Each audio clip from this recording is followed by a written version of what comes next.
주일 예배 드리겠습니다. 사도신경으로 신앙 고백하겠습니다. 전능하사 천지를 만드신 하나님 아버지를 내가 믿사오며 그 외아들 우리 주 예수님 그리스도를 믿사오니 이는 성령님으로 잉태하사 동정녀 마리아에게 나시고 저의 죄 때문에 고난을 받아사 십자가에 못 박혀 죽으시고 장사한 지 사흘 만에 죽은 자 가운데서 다시 살아나시며 하늘에 오르사 전능하신 하나님 우편에 앉아 계시다가 저희로서 산자와 죽은 자를 심판하러 오시리라. 성령님을 믿사오며 거룩한 공회와 성도와 서로 교통하는 것과 죄를 사하여 주시는 것과 몸이 다시 사는 것과 영원히 사는 것을 믿사옵나이다. 아멘. 찬송가 455장 주님의 마음을 본받는 자 찬양드리겠습니다.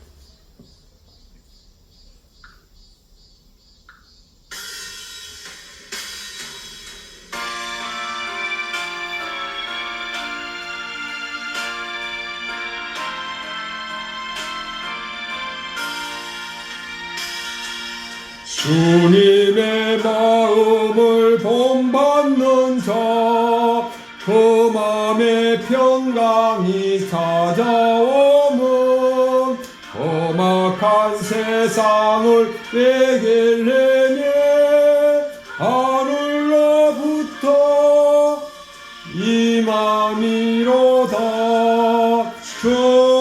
주님의 마음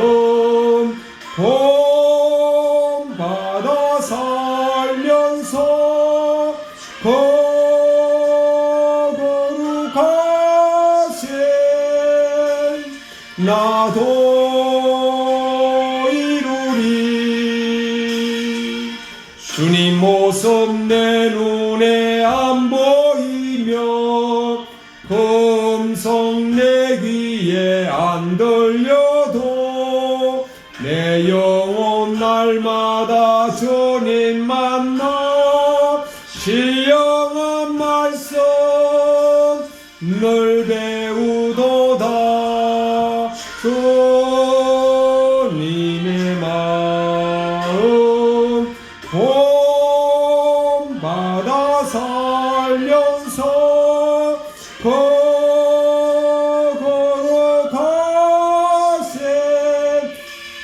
거룩하신 나도 이루리. 가는 길 거칠고 험하여도 내 맘에 불평이 없어지면 십자가 고난을 이겨내실 주님의 마음 본받음이라. 예수님 마음 본받아 살면서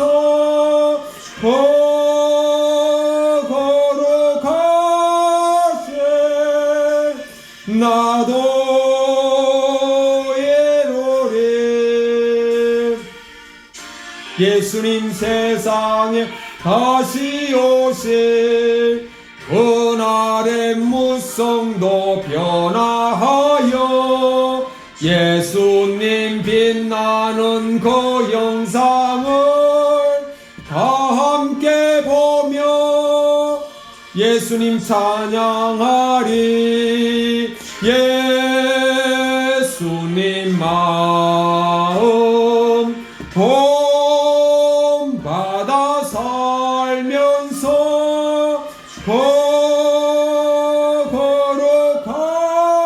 거룩하신 나도 이루리. 아멘.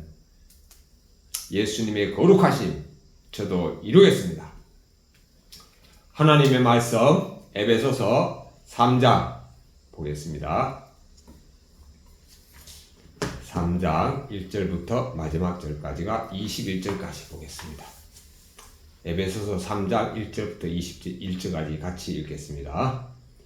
이러므로 그리스도 예수님의 일로 너희 이방인을 위하여 갇힌 자 된 나 바울이 말하거니와 너희를 위하여 내게 주신 하나님의 그 은혜의 경륜을 너희가 들었을 터이라. 곧 계시로 내게 비밀을 알게 하신 것은 내가 먼저 간단히 기록한 것 같으니 그것을 읽으면 내가 그리스도의 비밀을 깨달은 것을 너희가 알 수 있으리라. 이제 그의 거룩한 사도들과 선지자들에게 성령님으로 나타내신 것 같이 다른 세대에서는 사람의 아들들에게 알리지 아니하셨으니 이는 이방인들이 복음으로 말미암아 그리스도 예수님 안에서 함께 상속자가 되고 함께 지체가 되고 함께 약속에 참여하는 자가 됨이라. 이 복음을 위하여 그의 능력이 역사하시는 대로 내게 주신 하나님의 은혜의 선물을 따라 내가 일꾼이 되었노라.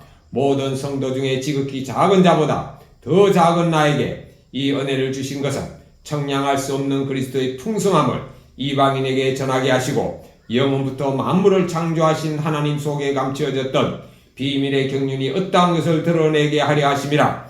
이는 이제 교회로 말미암아 하늘에 있는 통치자들과 권세들에게 하나님의 각종 지혜를 알게 하려 하심이니 곧 영원부터 우리 주 그리스도 예수님 안에서 예정하신 뜻대로 하신 것이라. 우리가 그분 안에서 그분을 믿음으로 말미암아 담대함과 확신을 가지고 하나님께 나아감을 얻느니라. 그러므로 너희에게 구하노니 너희를 위한 나의 여러 환난에 대하여 낙심하지 말라. 이는 너희의 영광이니라.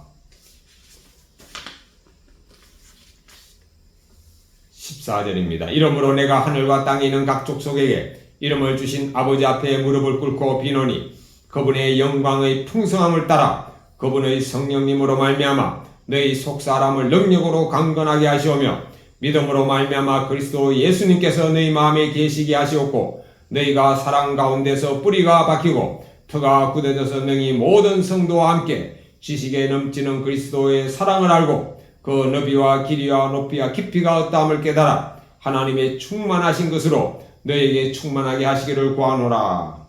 우리 가운데서 역사하시는 능력대로 우리가 구하거나 생각하는 모든 것에 더 넘치도록 능히 하실 이에게 교회 안에서와 그리스도 예수님 안에서 영광이 대대로 영원무궁하기를 원하노라. 아멘. 에베소 3장 1절부터 4절 같이 읽겠습니다. 이러므로 그리스도 예수님의 일로 너희 이방인을 위하여 갇힌 자 된 나 바울이 말하거니와 너희를 위하여 내게 주신 하나님의 은혜의 경륜을 너희가 들었을 터이라. 곧 계시로 비밀을 알게 하신 것은 내가 먼저 간단히 기록한 것 같으니 그것을 읽으면 내가 그리스도의 비밀을 깨달은 것을 너희가 알 수 있으리라. 사도 바울은 지금 감옥에 있으면서 이 에베소서를 기록했습니다. 사도 바울은 이방인을 위하여 갇힌 자 된 나 바울이라고 말씀했습니다. 바울 사도께서는 이방인을 유대인이 아닌 사람들에게 예수님을 전하겠다가 지금 감옥에 들어가 있습니다. 바울 사도께서 유대인이 아닌 사람들에게 예수님을 전했기 때문에 로마의 복음이 전해지고 고린도, 에베소, 빌립보, 갈라디아 각 지역의 복음이 전해지면서 그 복음이 영국까지 전해지고 미국까지 전해지고 또 우리나라까지 전해져서 오늘 저와 이 말씀을 듣는 모든 사람들은 누군가가 예수님을 전했기 때문에 믿은 거지 전한 자가 없으면 절대로 믿을 수가 없습니다.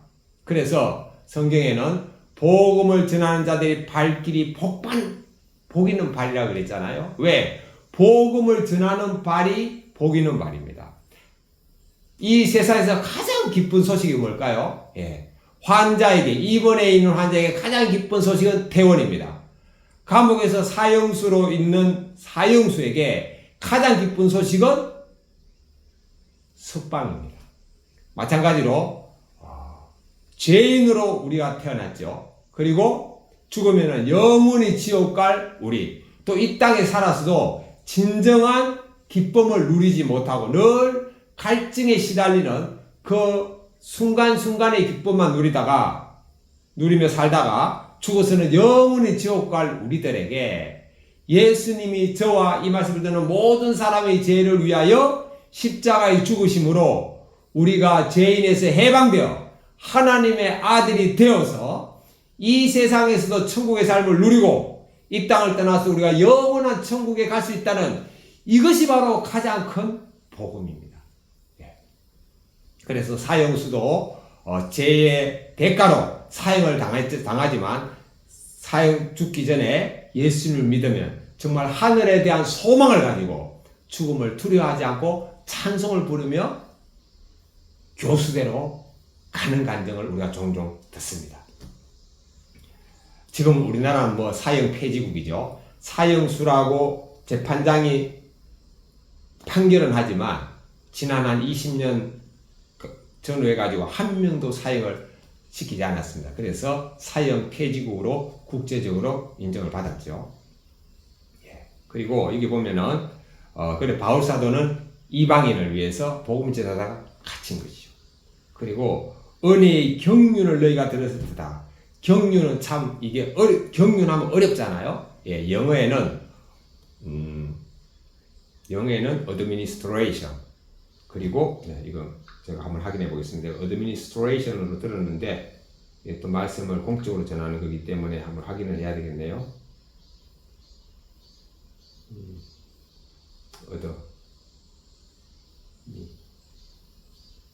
administration 맞네요. 이거는 뭐 행정, 경영, 집행 이런 걸 말합니다. 그런데 우리를 구원하시려는 하나님의 목적과 그것을 이루는 방법, 계획 이런 모든 것들이 하나님의 계획과 하나님의 목적과 구원과 관계된 이게 이제 경륜이죠. 들었을 터인데 하나님의 그럼 은혜의 경륜은 뭘까요? 예수님이 죽으심으로 우리가 그걸 믿음으로 우리가 구원받는다는 것. 이게 하나님의 경륜입니다. 그리고 구약 시대에는 소양 그리고 가난한 사람들은 비둘기를 제사장 앞에 와가지고 안수하고 그것을 죽임으로 안수를 통해서 모든 죄가 그 비둘기에 넘어가죠. 그래서 이제 비둘기를 죽임으로 죄값을 치루었는데 그렇게 하다 보니까 이 인간들이 짐승들만 죽이지 자기는 하나님 앞에 자기가 죽어야 되는데 저 짐승이 대신 죽나 이런 마음이 없는 거예요. 그래가지고 뭐 죄를 믿지 않는 사람하고 똑같이 지었습니다.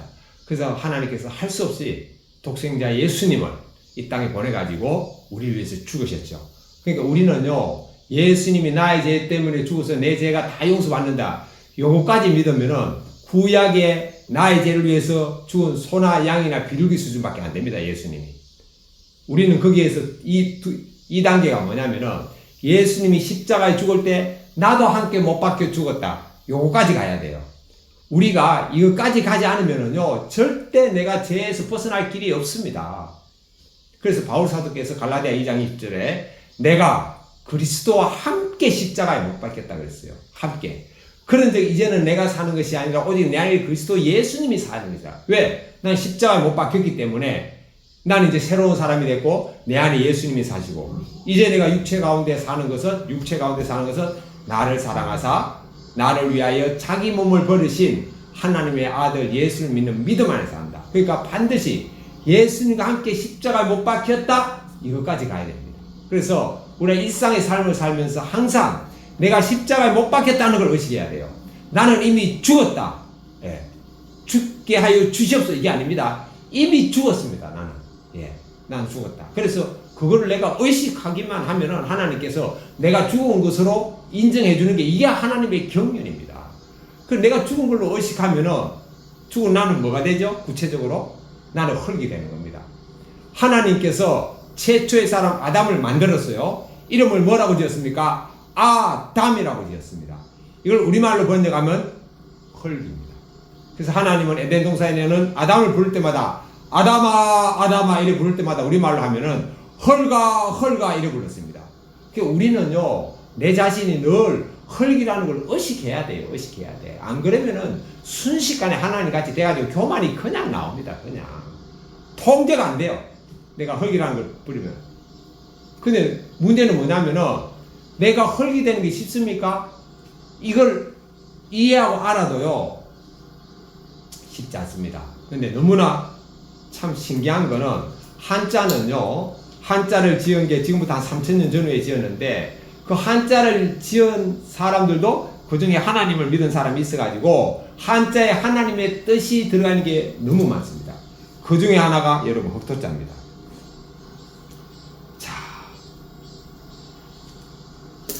자 잘 보세요, 여러분. 흙이 뭡니까? 이게 바로 아담이에요. 아담. 이게 바로 아담이, 이게 바로 저입니다. 예. 이게 바로 인간입니다. 인간. 잘 보세요. 잘 보세요. 흑토자 보이죠? 흑토자. 흑토자 보이죠? 흑토자는 열십자 밑에 한일자죠. 한일자를 땅으로 하면은요, 열십자는 십자가잖아요. 예. 우리는요, 땅 위에 있는 십자가에 내가 못 박혔다고 여겨야지만이 헐게 됩니다. 늘 내 자신의 존재는 뭐냐? 나는 십자가에 못 박힌 존재다. 나는 흙이다. 예. 흙은 늘 땅에 밟히며 살죠. 예. 밟혀도 가만히 있잖아요. 흙은. 예. 누가 나를 밟아도 가만히 있는 게 죽은 사람의 증거잖아요. 밟는데 팍 살아난다. 예. 사람이기 때문에 또 살아날 수가 있죠. 예. 그때 내가 또 십자가에 뛰어내려왔네. 다시 이제 내가 십자가를 의식하고 또 밟혀도 내가 딱 가만히 있어야 되겠다. 예. 헐긴 걸 의식하고, 예. 그렇게 사는 거죠. 그러면은 자존심 상할 것도 없고, 예. 또 땅에 있는 흙이나 저나 똑같은 흙이잖아요. 근데 하나님이 저를 하나님의 형상을 닮은 사람의 모습으로 만들고 더구나 하나님의 자녀까지 삼아줬기 때문에 이것만 해도 여러분 이 땅에 살면서 더 이상 바랄 게 없습니다. 통성합니다.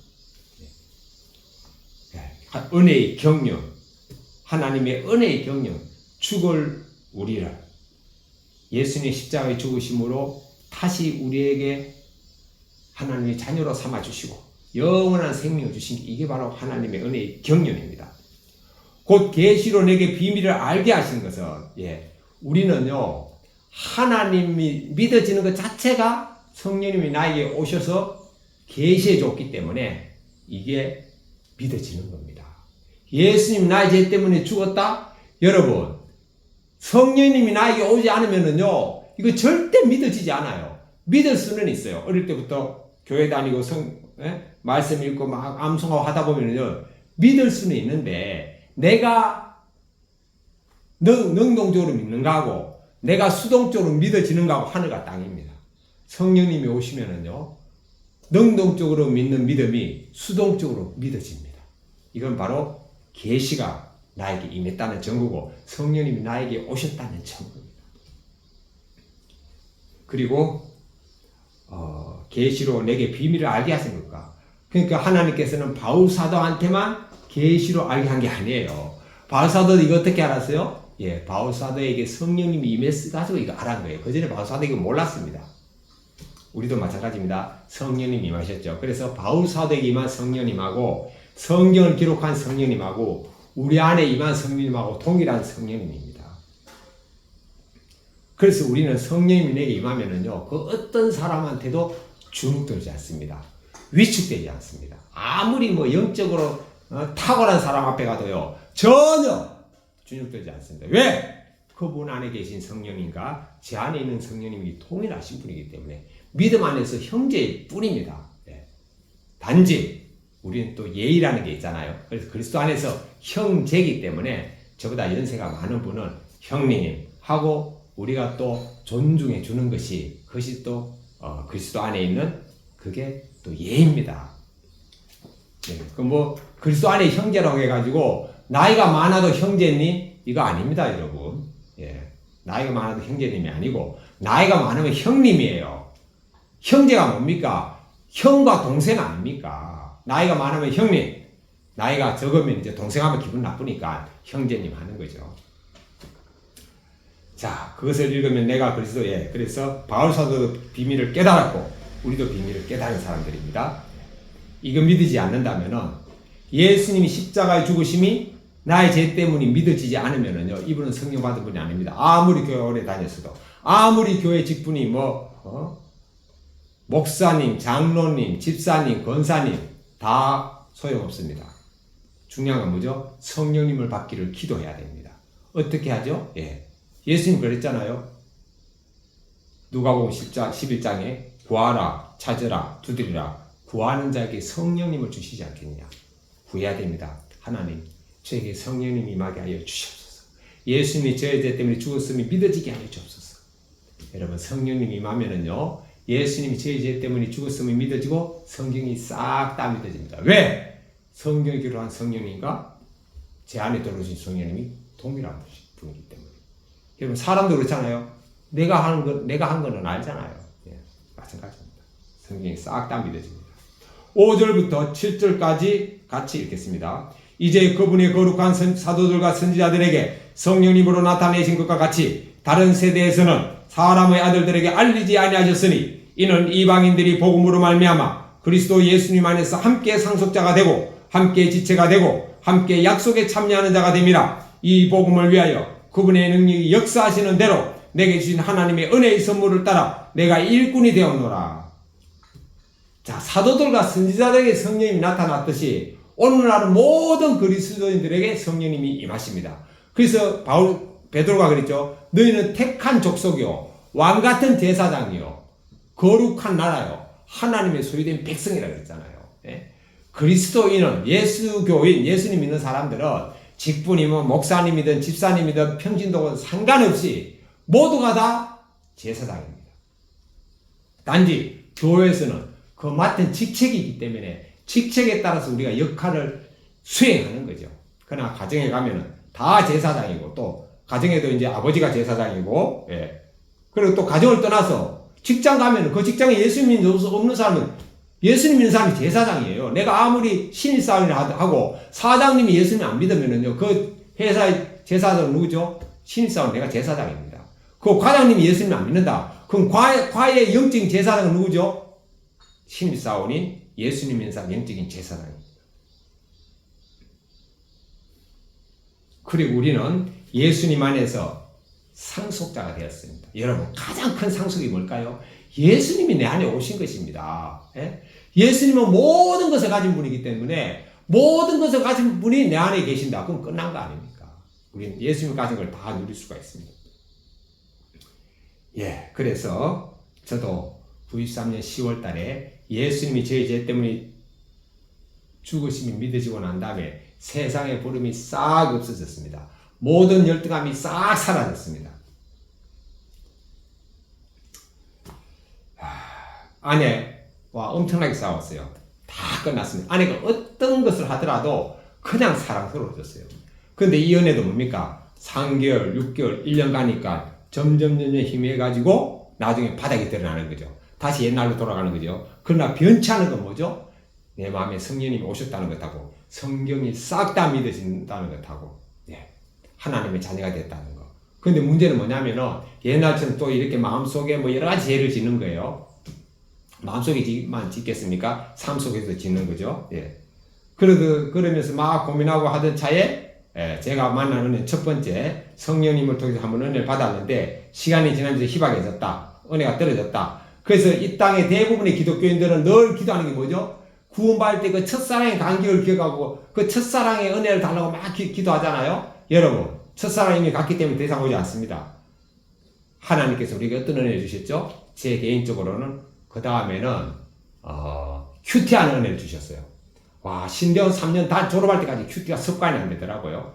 제가 온누리교회에서 평신도 생활했는데 그래도 큐티를 가르치거든요. 생명의 삶으로. 그런데 그 온누리교회 하면 한 2달 정도 1대1 제자훈련 받는데 그 제자훈련 받을 때는 막 억지로 큐티합니다. 그런데 끝나고 나니까 큐티가 안 되는 거예요. 2달 가지고는. 그런데 신대원 가가지고 교육전도사로 중고등학생들한테 설교하면서 여러분 하나님의 말씀을 매일 읽어야 됩니다. 하나님의 말씀을 생명의 양식으로 삼아야 됩니다. 라고 설명하면서 제가 매일 성경을 못 읽는 거예요. 신대원 가가지고 성경 공부는 많이 합니다. 근데 실제로 저를 돌아보고 저에게 영적 양식이 될 성경을 매일 읽는 거는 못하는 거예요. 고민하던 차에 신학대학원 3학년 졸업할 때 하나님께서는 제 고민을 아시고 저는 장신대를 졸업했는데 어느 날 장신대 게시판을 보니까 와, 세미나 광고가 올라왔는데 제자훈련 세미나가 올라왔더라고요. 예, 장신대에서는 저에게 제자훈련을 그렇게 받고 싶었는데 제자훈련을 할 사람이 없더라고요. 그래가지고 제자훈련 세미나, 그래 제가 딱 연락해서 갔는데 그 총신대 출신의 목사님이 내비게이터식으로 훈련을 받아가지고 이제 여러 목사님들을 내비게이터식으로 훈련해가지고 서울대부터 이렇게 각 대학에 딱 파송해가지고 지금 사역을 하고 계셔요. 그런데 그에 따라 처음으로 장신대 게시판에 그거 올렸다는 거예요. 근데 그 게시판에 글을 보고 가는 사람이 누구냐? 저 혼자밖에 없었습니다. 그러니까 여러분 이게 우연입니까? 절대 우연이 아닙니다. 예. 장신대 제 동기들만 해도 210명, 1, 2, 3학년 다 하면 여러분 600명이고 모경까지 하면 여러분 1000명이 넘습니다. 그런데 그 중에 여러분 1000명이 넘는데 1000명이라 치더라도 100명에 한 명이면 1%잖아요. 1000명에 하면 0.1%입니다. 예, 0.1%. 0.1%의 확률이 어떻게 우연입니까? 가가지고 훈련을 딱 받으면서 바로 이거다. 그래서 저는 신대원 3년 졸업하고 전임 안 갔습니다. 제가 바로 그 위에 제 목사님이 한양대를 딱 발령해가지고 매일 한양대 가가지고 전도하고 제자 훈련하면서 제가 1년 딱 지나니까 날마다 큐티하는 사람으로 딱 바뀌더라고요. 그래서 한양대 신문방송학과 남학생 딱 전도해가지고 그 친구들 일주일에 한 번 만나가지고 딱 1시간 교제했는데 1년 딱 되니까 날마다 큐티하는 학생으로 딱 바뀌더라고요. 이름은 고금성. 제가 기억하고 있습니다. 예. 그래서 오늘 이렇게 2달 큐티 훈련 가지고 안 됩니다, 여러분. 1년은 훈련해, 1년 훈련. 재경검사. 근데 어느 날 보니까 또 큐티는 막 3년, 5년, 10년, 20년 하는데 이게 또 삶에 큐티 할 때 뿐이고 오후가 되면 또 말씀도 기억 안 나고 삶이 말씀 안에서 안 되는 거예요. 고민하던 사이에 또 대구에서 목사님을 만나가지고 십자가의 삶을 배웠습니다. 저는요, 진짜 십자가로 사는 분을 저는 그때 처음 봤거든요. 예. 저는 신대원 다닐 때도 못 만났습니다. 제 동기 중에도 못 만났고, 교수님들 중에도 못 만났어요. 왜? 그분들은 그냥 저에게 신학적인 학문만 가르쳤지, 그분들이 어떻게 사는 모습을 저한테 보여주지 않았거든요. 못 만났어요. 제가 신대원 다닐 때 교수님한테 딱 질문했습니다. 신약학 교수님, 제가 이름 말씀 안 드리겠습니다. 교수님, 예수님이 12제자 가르쳤는데 우리 신대원생들 이렇게 강의만 하지 마시고 교수님들이 좀 12명씩 그룹을 모아가지고 저희들은 좀 제자훈련 좀 시켜주세요. 제가 했거든요. 그럼 그냥 나가시더라고요. 답변도 안 했습니다. 왜? 본인이 못 해봤으니까. 제자훈련을 안 해본 사람은 절대 할 수가 없습니다. 그러니까 배울 신대원생이 신학교에서 못 배우면 어떻게 배웁니까? 근데 제가 간절한 마음을 갖고 있으니까 하나님께서 총신대 목사님을 통해서. 예. 근데 이제 큐티까지는 됐는데 이게 또 삶이 안 되잖아요. 근데 십자가에 사는 분을 보니까 저도 십자가의 삶이 이루어지더라고요. 근데 그 모임에서 나오니까 이게 또 생활이 또 흐트러지는 거예요. 그러던 차에 제가 유기성 목사님을 만났습니다. 유기성 목사님을 만나가지고 예수님과 동행하는 삶을 5년 전에 어느 날 보니까 5년 됐더라고요. 5년 전에 딱 만나가지고 배우면서 이거다 해가지고 제가 막 큐티 동행이 수고했죠. 동행이 수고했는데 또 시간이 지나니까 저희들 동행이 모임방에 있는 목회자들이 한 10명 넘는데 지금은 딱 3명만 씁니다. 그런데 그 중에 한 명은 이제 우리하고 같이 훈련받은 분이 아니고 우리를 지도해준 목사님이고 나머지 10명 중에 실제로 2명만 매일매일 쓰고 있는데 그런데 이 쓰다가 이제 또 시간이 지나니까 조금 희미해졌는데 제가 이제 언제부터 한 달 열흘부터 유튜브에 올리기 시작했어요. 유튜브에 올리니까요 더 예수님과 동행을 의식하게 되더라고요. 왜냐? 여러분 다른 사람을 의식한다는 게 이것도 중요합니다. 제가 유튜브에 올리니까 제가 하루의 삶을 제가 진짜 함부로 못 살겠더라고요. 왜냐하면은 저녁에 올려야 되잖아요. 저는 유튜브에 올리는 기준이 뭐냐? 그날 하루 살았던 것 중에서 가장 제가 말씀에 불순종한 것을 제가 딱 올립니다. 그렇기 때문에 제가 말씀에 불순종하는 죄를 딱 저지르면은 그 저녁에 만천하에 공개해야 되잖아요.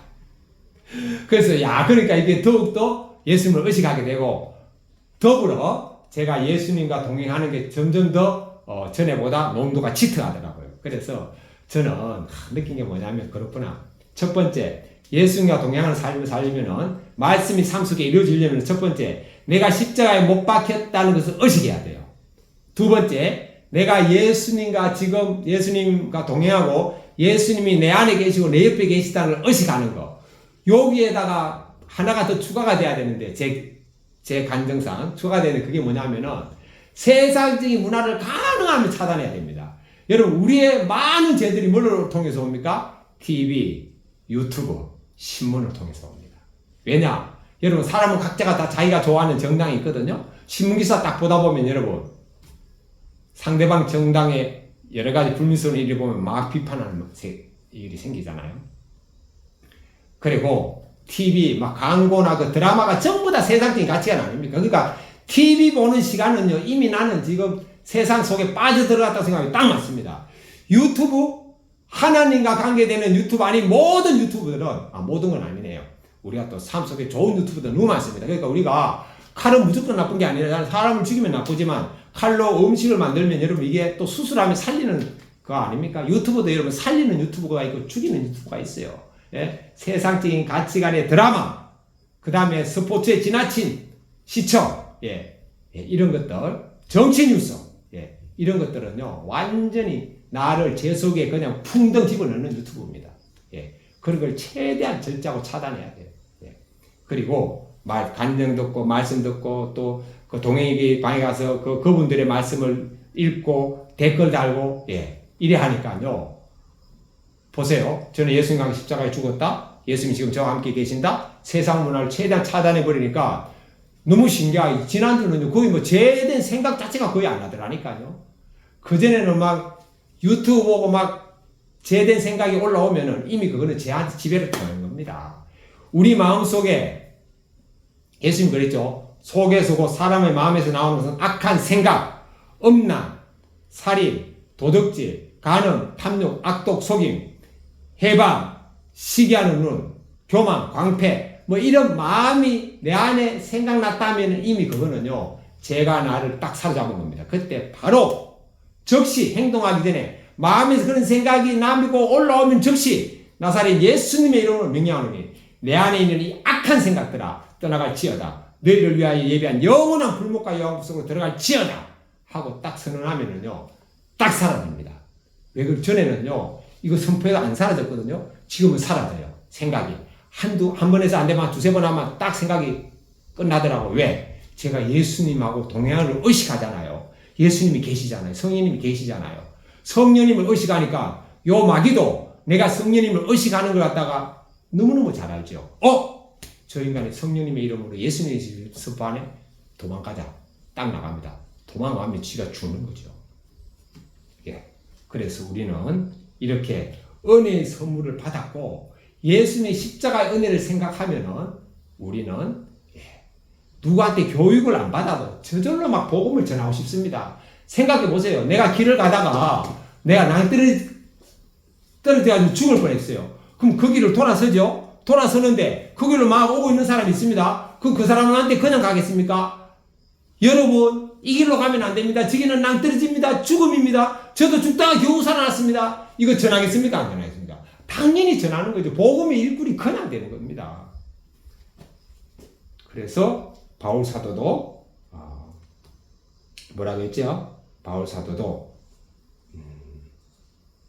7절에 이 복음을 위하여 그분의 능력이 역사하시는 대로 내게 주신 하나님의 은혜의 선물을 따라 내가 일꾼이 되었노라. 8절부터 13절 보겠습니다. 모든 성도 중에 지극히 작은 자보다 더 작은 나에게 이 은혜를 주신 것은 청량할 수 없는 그리스도의 풍성함을 이방인에게 전하게 하시고 영원부터 만물을 창조하신 하나님 속에 감추어졌던 비밀의 경륜이 어떠한 것을 드러내게 하려 하심이라. 이는 이제 교회로 말미암아 하늘에 있는 통치자들과 권세들에게 하나님의 각종 지혜를 알게 하려 하심이니 곧 영부터 우리 주 그리스도 예수님 안에서 예정하신 뜻대로 하신 것이라. 우리가 그 안에서 그를 믿음으로 말미암아 담대함과 확신을 가지고 하나님께 나아감을 얻느니라. 그러므로 너희에게 구하노니 너희를 위한 나의 여러 환난에 대하여 낙심하지 말라. 이는 너희의 영광이니라. 바울 사도가 지금 감옥에 있잖아요. 큰 환난이죠. 그러나 그건 바로 너희에게 영광이 된다는 거죠. 왜 영광이 된다는 거죠? 감옥은 두려움의 장소잖아요. 그리고 지금도 아니고 지금은 감옥에서 어느 정도 인권이 보장되잖아요. 그 당시에 무슨 인권이 보장됐겠습니까? 그런데 존경하는 바울 사도께서 우리에게 복음을 전하다가 감옥에 갇혔는데 감옥에 가서도 이렇게 에베소의 말씀을 쓰시고 또 감옥에서도 기쁘게 감사하게 생활하는 모습을 보고 나중에 그 사람들이 또 복음을 전하다 감옥 갈 일 있잖아요. 그럼 바울 사도가 생각나가지고 그런 삶을 살지 않겠습니까? 이게 바로 영광입니다. 가장 큰 영광이 뭐예요? 잘 될 때만 좋아하는 거, 감사하는 거, 이거는요, 믿지 않는 사람도 똑같이 한다 그랬어요, 예수님이. 고난 가운데서도 감사. 예. 믿지 않는 사람들은 고난이 고난이지만 우리는 뭐죠? 이미 천국을 누리게 있기 때문에 천국의 은혜가 너무너무 크기 때문에 고난은요, 작은 것에 불과합니다. 또 우리가 연약해져가지고 고난이 우리에게 크게 느껴진다 하더라도 우리가 예수님의 은혜를 다시 회복하면은 고난은 작게 느끼죠. 그리고 그 고난 가운데서 우리가 기쁘고 감사하는 생활을 하면은 주위의 사람들이 다 보잖아요. 그 사람 여러분 영광스럽게 봅니다. 그런 게 영광입니다. 그런 게 영광. 뭐 사회적인 지위로 잘 된다고 그게 영광이 아니고요. 그것도 물론 좋죠. 주어지면 우리가 또 누려야 되죠. 자, 이 말씀과 관계되는 성도님의 간증을 보겠습니다. 이건 큐티인 간증입니다. 나를 위한 환란의 비밀, 이정민님 간증입니다. 4년 전 딸이 갑작스러운 죽음 앞에서 저희 가족은 비통해하며 슬픔 속에 갇혀 있었습니다. 저는 자녀를 먼저 보낸 죄책감에 크게 낙심했습니다. 그런데 그날 하나님은 히스기야의 죽음이라는 큐티 말씀으로 제게 계시의 비밀을 알려주셨습니다. 이 땅에서 딸의 괴로움을 그치게 하시고 사명이 끝나 데려가셨다고 하시는 것 같아 큰 위로를 받았습니다. 위로 예배에서는 유다 왕 므낫세의 악행에 관한 설교 말씀을 들으며 문제의 부모인 제 모습을 직면하게 되었습니다. 저는 좋은 학군을 찾아 이사할 정도로 자녀들의 학업에 열심을 내면서도 이것은 기본이라며 자녀들을 달달 볶았습니다. 또 남편과는 돈과 자녀 교육에 대한 가치관이 달라 부부싸움도 많이 했습니다. 그러면서도 남편이 유독 잘 비치고 욱한담의 피해의식과 자기 연민에 갇혀 살았습니다. 그런데 위로 예배 때 므낫세의 아들처럼 자녀가 화목제물로 드려졌다는 목사님의 말씀에 감추어졌던 비밀의 경륜이 드러나 입을 다물게 되었습니다. 이후 저는 하나님의 은혜의 경륜을 따라 교회에서 맡은 직분을 감당할 수 있었습니다. 곧이어 남편도 교회 속으로 리더로 복귀하여 복음의 일꾼이 자리를 지켰습니다. 아직도 딸의 죽음이 완전히 이해되지는 않지만 이 길을 먼저 걸어간 믿음의 선진들이 있기에 날마다 말씀 듣는 구조 속에서 하나님의 각종 지혜를 알아가고 있습니다. 얼마 전 오랜만에 만난 작은 아버지는 제 손을 잡고 신앙 안에서 살아가는 모습이 존경스럽다고 하시며 눈물을 훔치셨습니다. 저는 그 말이 하나님의 음성같이 들려 감사했습니다. 환난 중에도 공동체와 함께 주의 영광을 보게 하시니 감사합니다. 모든 것이 그리스도 예수님 안에서 예정하신 뜻대로 이루어짐을 믿으며 하늘의 소망을 두고 살겠습니다. 적용 1. 부부 불화로 힘든 소그룹 지체와 그 자녀들을 위해 일주일에 한 번 20분씩 기도하겠습니다. 적용 2. 힘든 친척들에게 큐티인을 정기적으로 보내겠습니다. 아멘. 14절부터 16절까지 보겠습니다.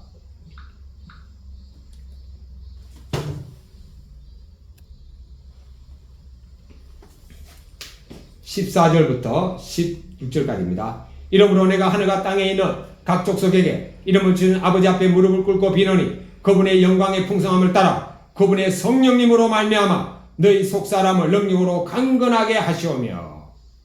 예, 우리는요 그 성령님을 통해서 속사람이 강건해집니다. 우리 겉사람은 뭐의 표현이죠? 우리 속사람의 표현입니다. 오늘 아침에 제가 일어나서 아파트 앞에 있는 그 족구장에서 여기는 뭐 한 30년 된 아파트라 가지고 또 나홀로 아파트라 가지고 사람들이 거기에 뭐 그 사용을 안 해가지고 풀이 나고 이런데 제가 거기에 이제 일정 면적을 갖다가 제가 풀을 다 이제 걷어내가지고 거기서 이제 맨발 운동하는 곳을 딱 만들었는데 거기에서 운동하면서 예배 3장을 이거 들었거든요. 들었는데 제가 또 새롭게 깨달았습니다. 뭘 깨달았는가 하면은요, 여기 지금 속 사람을 능력으로 강건하게 하시오며 그랬잖아요. 이 말씀을 딱 듣는데 어떤 생각이 드는가 하면, 그렇구나. 제가 겉으로 나는 모든 표현은 이 속 사람의 상태를 드러내는구나. 여러분, 우리는 속 사람과 겉 사람이 있잖아요. 우리 속 사람을 뭐라 부르죠? 영혼이라고 부릅니다. 겉 사람은 뭐죠? 우리 눈에 보이는 이 육체가 겉 사람이에요. 우리가 죽으면은 이 겉 사람은 땅에 묻히고 우리의 속 사람은 하늘로 가는 거죠. 그런데 천국으로 갔는데 우리 속 사람의 표현이 겉 사람이잖아요. 그런데 속 사람은 눈에 보여요, 안 보여요? 안 보이잖아요. 그런데 분명히 우리의 겉으로 모든 행동은 속 사람의 표현이거든요. 그러니까 내가 겉으로 내가 세상 문화 좋아하고 내가 죄를 밥 먹듯이 짓고 죄를 밥 먹듯이 악한 생각을 하고 이러면은요, 내 속 사람도 똑같습니다. 그런데 어떤 사람은요, 우리가 구원을 받으면은 영은 깨끗하다. 혼에 따라서 우리가 또 죄를 지을 수가 있다. 예, 이렇게 영과 혼을 다 구분하더라고요. 구약의 영혼 구분 안 했습니다. 예수님도 영혼 구분 저는 안 한 걸로 알고 있어요.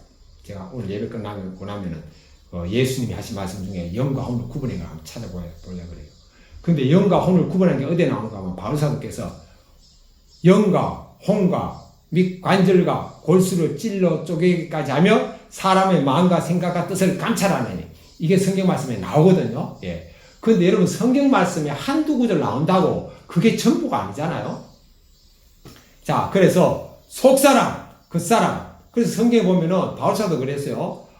겉사람은 날로 부패하나 속은 날로 새롭게 된다고 또 했잖아요. 예, 그래서 속사람과 겉사람을 딱 구분하는 게 무리가 없고 또 한 가지는 이 말씀을 끝나는 묵상하면서 딱 떠오르는 생각이 뭐냐면은 사람들이 제자들이 예수님한테 하나님을 보여달라고 그랬잖아요.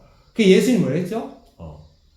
아니 나를 본 자는 하나님을 본 자라 그랬죠. 저는 그거를요 오늘 아침에 명쾌하게 내가 깨달아졌습니다. 제 수준에서 또 이보다 더 깊은 또 깨달음이 있는 분도 있겠죠. 제 수준에서 어떻게 깨달아졌는가 하면요, 여러분 하나님이 육입니까? 하나님이 영이에요. 보여요? 안 보여요. 우리가 이제 하늘나라 가면은 우리가 속사람으로서 우리 영혼이 하늘나라 가면 우리는 이제 하나님을 볼 수 있겠죠. 똑같은 영적인 존재고 그분은 아버지, 우리는 자녀니까 이 땅에서는 안 보입니다. 그런데 하나님은 그런데 영이신 하나님이 와도 우리 못 본다니까요. 그런데 예수님 안에 누가 계시죠? 영이신 하나님이 계시잖아요. 그래서 예수님 뭐라 그랬죠? 예수님이 하나님 안에 있고 하나님이 예수님 안에 계신다 그랬잖아요. 그 예수님 안에 계시는 하나님이 겉으로 나타난 모습이보다 예수님의 말씀과 예수님의 행동과 예수님의 삶입니다. 그래서 예수님을 본다는 바로 속에 있는 하나님을 봤다는 것이라고 딱 제가 깨달아졌습니다. 그래서 우리는 속사람은 성령님이 오시면은요, 속사람이 강건하게 됩니다. 또 그런데 그거는 우리가 성령님한테 복종하고 성령님한테 순종하고 그리고 성령님을 나의 주님으로 인정하고 믿을 때 그게 성령님이 나에게 역사해가지고 성령님의 모습을 우리에게 밖으로 드러내거든요. 그런데 내가 주인이 돼버리면은요, 성령님이 활동을 안 하신다니까. 왜? 그분이 인격적인 분이잖아요. 마귀는요, 이게 비인격적이라 가지고 우리가 원치 않는 것도 막 죄를 짓게 하잖아요. 악한 생각 나게 하고. 예. 그러나 성령님이 인격적인 분이기 때문에 우리가 주님으로 인정하지 않으면 성령님은 역사하지 않습니다. 그래서 우리 할 일은 뭐죠? 일상의 삶 속에서 가만히 있는 게 아니고 아무것도 안 하는 게 아니고 나는 십자가를 못 받겠습니다. 성령님이 제 주님이십니다. 그래서 저는 지금 예수님과 함께 동행합니다. 이거를 의식하고 믿는 것이 우리의 할 일입니다. 예, 이거 해야 돼요. 이거 쉽지 않거든요. 예, 훈련이 필요합니다. 그래서 경건이 훈련이라는 게 있잖아요. 쉬지 말고 기도하고 기도를 그렇게 쉬지 말고 할 게 있습니까? 사실은 죽었다고 여기면은요, 쉬지 말고 기도할 게 별로 없어요. 그리고 물론 중병에 걸린 사람은 기도해야죠. 그리고 지금 당장 돈이 필요한 사람은 기도해야죠. 예. 아픈 사람은 기도해야죠. 예. 또 자식이 뭐 시험을 앞두고 있다, 그 기도해야 됩니다. 그 기복이라고 하면 안 됩니다. 주기도문에도 이러한 양식을 달라고 그랬잖아요. 그냥 우리가 생각하는 일상적인 거는 그야말로 이미 다 이루어졌어요. 그 동남아나 이런 데 있는 사람들이 꿈에 그리는 나라가 뭡니까? 한국 아닙니까? 그런 한국, 그들이 꿈에 그리는 한국에 우리가 지금 살고 있다니까요.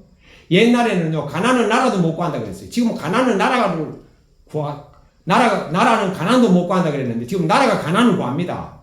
중병에 걸리고 경제적 능력이 없는 나라에서 기초생활 수급자로 해서 한 달에 50만원, 60만원 생활비를 다 대주잖아요. 죽어도 대주고. 이렇게 우리가 잘 사는 나라가 됐습니다. 하나의 보아서 우리나라 만세입니다. 이것처럼. 예. 그래서 우리는 성령님으로 속사람이 능력으로 강건하게 됩니다. 그래서 성령님이 함께 하심을 의식하면은요, 속사람이 강하기 때문에 겉으로도 그게 드러나요. 그렇다고 절대 교만한 모습을 드러나지 않는 거죠. 겸손하죠. 예. 성령님이 얼마나 겸손한 분입니까? 그 겸손을 우리도 따라하게 됩니다. 17절부터 19절 보겠습니다.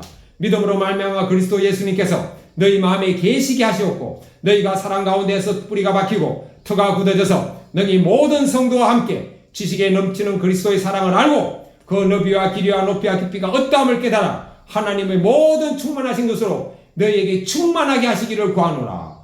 17절에 엄청난 말씀이 있습니다. 믿음으로 말미암아 그리스도께서 예수님께서 너희 마음에 계시게 하셨고 우리 마음에 예수님이 어떻게 계시죠? 믿음으로 말미암아. 우리가 믿으면은 예수님이 내 안에 계십니다.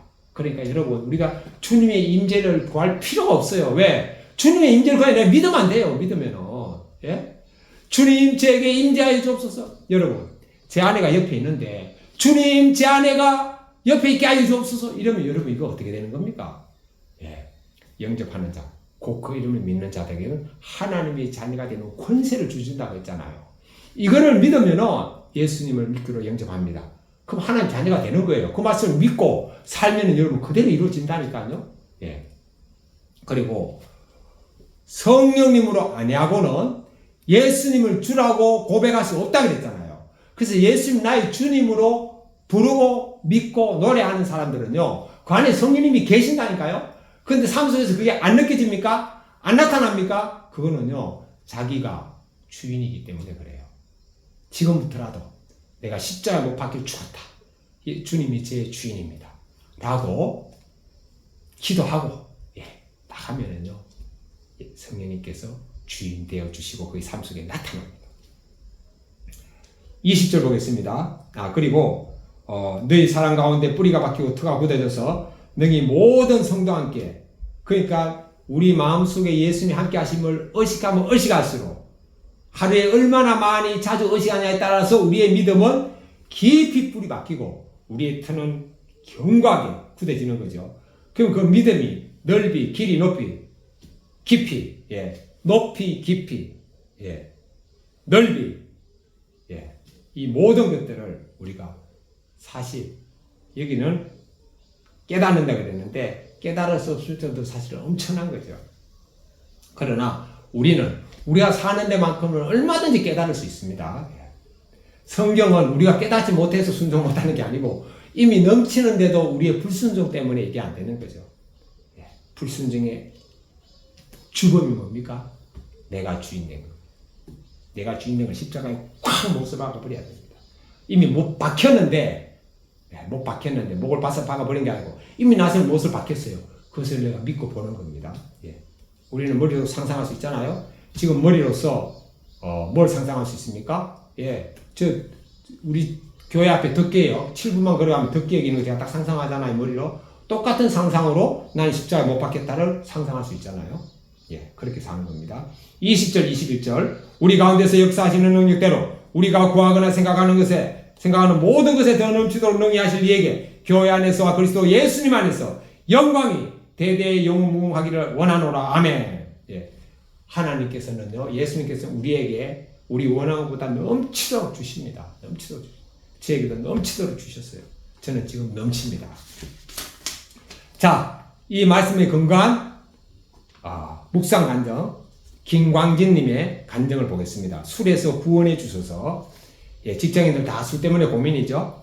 취업을 준비하던 저는 열심히 일해보고 싶었습니다. 그래서 업무 강도가 높기로 유명한 무역 상사에 입사했습니다. 상사면의 삶은 예상보다 훨씬 힘들었습니다. 수단과 방법을 가리지 않고 상대방을 내 사람으로 만드는 영업력이 있지 않고는 그 어떤 능력도 인정받지 못했습니다. 내향적이고 순발력 없던 제가 살아남을 방법이라곤 야근과 회식 참석으로 신뢰를 얻는 것뿐이었습니다. 이런 생활이 계속되다 몸도 힘들고 주일 설교 말씀을 들을 때마다 마음에 찔렸습니다. 그런데 어느 날 아내의 비난에 시달리던 저는 홧김에 그 회사에 검주를 선언했습니다. 다만 모든 술자리에 참석해서 분위기를 띄울 테니 믿어달라고 했습니다. 동료들은 그런 저를 무시했고 저는 두려운 마음에 주께 간절히 매달렸습니다. 그러자 하나님의 모든 충만하신 것으로 저를 충만하게 하시어 말씀이 마음속 깊이 깨달아졌습니다. 몇 달 뒤 놀라운 일이 일어났습니다. 회사와 거래처 사람들이 저를 술 안 마시는 직원으로 인정하기 시작한 것입니다. 또한 신규 품목 개발에도 성공하여 그전까지 받아보지 못한 대접을 받았습니다. 우수 직원으로 평가받으며 모든 것에 더 넘치도록 능히 하시는 주님을 경험했습니다. 그러나 시간이 흘러 지위가 바뀌자 하나님의 은혜를 잊고 말았습니다. 리더로서 팀 전체를 책임져야 하는 압박감과 잘못하다간 그간 회사에서 쌓아올린 것들이 무너질 수 있다는 두려움에 휩싸였습니다. 그러다 결국 말씀을 뒤로 한 채 영업을 핑계로 다시 술을 마셨습니다. 이렇듯 저는 오랫동안 말씀을 들었어도 여전히 욕심과 두려움이 가득한 죄인입니다. 주님 앞에 오늘 또 고백하며 회개하오니 오직 성령님으로 제 속사람이 강건해지기를 원합니다. 적용 1. 주님이 주신 은혜를 기억하며 회식 자리에서 술을 정중히 사용하겠습니다. 적용 2. 직장 동료들에게 인정받고 싶어 어쩔 수 없이 하고 있는 일은 없는지 돌아보겠습니다. 술에 관해서 제 경우 간단하게 나누겠습니다. 저는 어릴 때부터 예수님 믿어봤기 때문에 군대 가서도 술을 안 마셨어요. 사실 군대, 제가 83년도 군대 가가지고 85년도 제대했는데요. 군대는 사실 술을 안 마시기가 쉽지 않잖아요. 근데 첫 번째 딱 회식하는 자리에 광주 제일교회 출신인 유원식 일병님이, 저는 2등병인데 그분이 1병이었어요. 저보다 몇 개월 왔어요. 유원식 일병님이 저에게, 저 이제 교회 다니는 줄 알죠. 왜냐하면 주일날 그분이 저를 교회로 데려갔으니까. 김희병, 술, 마시고 싶지 않으면 안 마셔도 돼. 하더라고요. 그분이 말씀에 용기를 얻어가지고 제가 첫 회식부터 술을 딱, 저는 예수님이기 때문에 안 마신다고 했어요. 그 뒤로부터 군대 끝날 때까지 저는 저에게 술을 고참들이 권하지 않더라고요. 유원식 일병님 감사합니다. 한번 찾아와서 만나야 되겠네요. 감사를 표현해야 되겠네요. 자, 그런데 또 이제 그러다가 이제 직장에 갔어요. 제가 대한생명 영소장을 하는데, 회식 자리에 갔는데 또 예수님 믿었는데, 제가 주일 지키고 11조 생활하고 다 했는데, 뭐 주일학교 교사도 하고 하는 그런 기독교인인데도 불구하고 회식 자리에 가면 또 술 한 잔, 두 잔씩 했어요. 자, 그런데 뭐 한 잔, 두 잔만 했겠습니까? 예. 그 이상 됐죠. 그런데 이제 제가 93년도, 88년도에 입사했는데 93년도에 제가 예수님을 딱 만났어요. 오누리교회에서. 예수님 십자가에 죽으시면 저희 죄 때문에 믿어지면서 만나고 난 다음에 딱 생각나는 게 술부터 딱 이제 꺼내야 되겠더라고요. 그래가지고, 우리 국장님, 우리 보험에서는 한 달에 한 번씩 여 국장님 모시고 한 소장 한 12명, 연구회 과장님들 한 15명 이제 딱 회식하러 가거든요. 정님 식사하러. 그럼 술잔을 딱 돌립니다. 뭐 정심이 아니고 일 끝나고 이제 저런데 동상 같은데 이제 뭐 닭 죽이는 한 데 있잖아요. 거기 가가지고 딱 회식을 하는데 술잔 딱 돌리는데 제가 딱 그랬어요. 요거는 회사에서 점심시간이네. 국장님, 저 이제 예수님이기 때문에 술 안 마시기로 했습니다. 하니까 그분은요, 인격적인 분인데, 오영건 국장님인데, 알았어, 김소장 하면서 그분이 딱 술잔을 둘려다가 딱 거두더라고요. 그 뒤로 이제 술잔을 저에게 권한 분이 없었는데, 결정적인 이제 영업소, 영업국, 영업총국이 있거든. 총국 밑에 국장들이 한 12~13명, 그 다음에 소장들이 한 180명 안팎이 있는데, 저는 180명 중에 한 명이 소장이었죠. 총국장님, 이사님인데 딱 와가지고 회의를 딱 하고, 총국장님, 총국의 부장님들 한 2~3분, 그 다음에 이제 영업국장님, 소장들 한 12~13명, 과장님들 한 20~30명이 딱 회식하러 왔습니다. 술잔을 딱 돌리더라고요.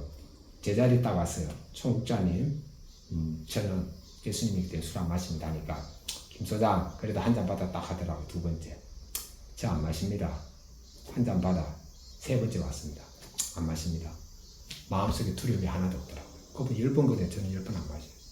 예, 영업소장의 인사 발령권은 총국장님한테 있거든요.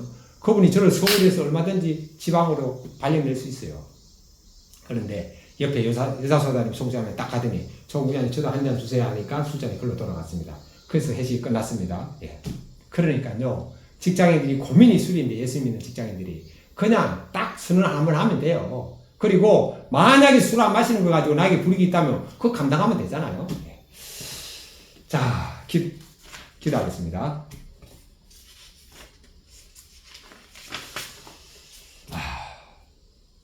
기도는 오늘부터는 주기도문 하고 제가 축도하고 마치겠습니다.